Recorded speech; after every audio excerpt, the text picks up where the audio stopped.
this is Alex. I'm here with Kevin, and we're going to look at the collar drag from the bottom of butterfly guard.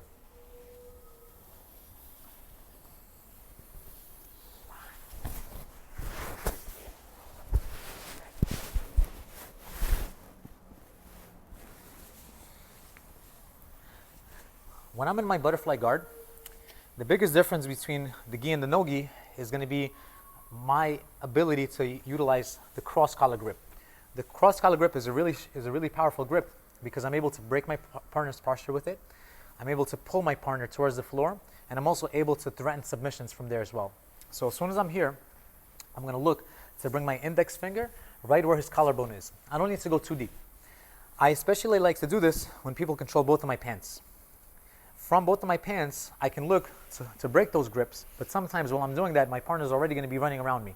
So before I'm going to look to break the grip, a lot of times I'm going to look for my cross collar grip. I'm going to take my hand, put it behind my back. I'm going to grab my cross collar grip, and I'm going to do the same thing as the arm drag, except I'm going to go on the collar instead of the arm. I'm going to open up my foot. I'm going to throw my foot in between his legs, and I'm going to bring my elbow towards my hip. As I do that, my partner has no choice but to post on the floor. If my partner doesn't post on the floor, he's going to face plant into the floor.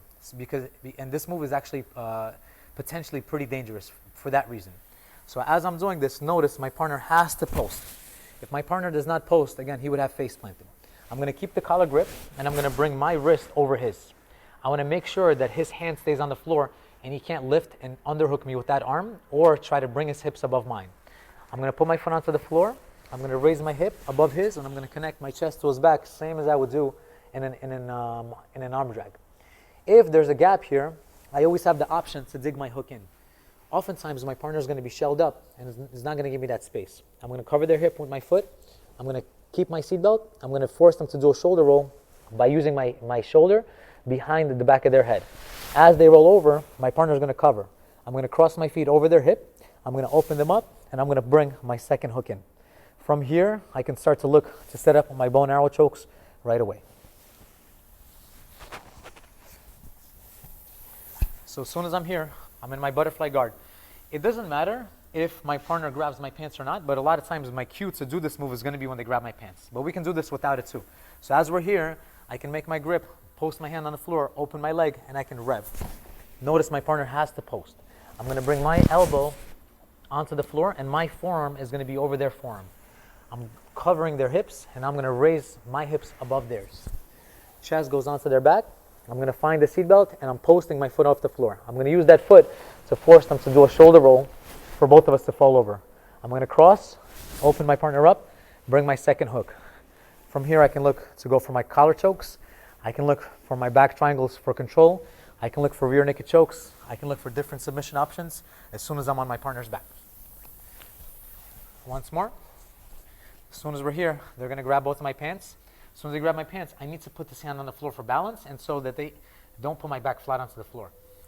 Make my grip right by the collarbone, open my leg up, and I'm going to rev as I shoot my foot in between their legs.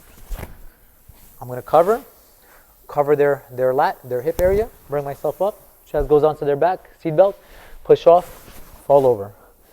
Open my partner up, bring my second hook in.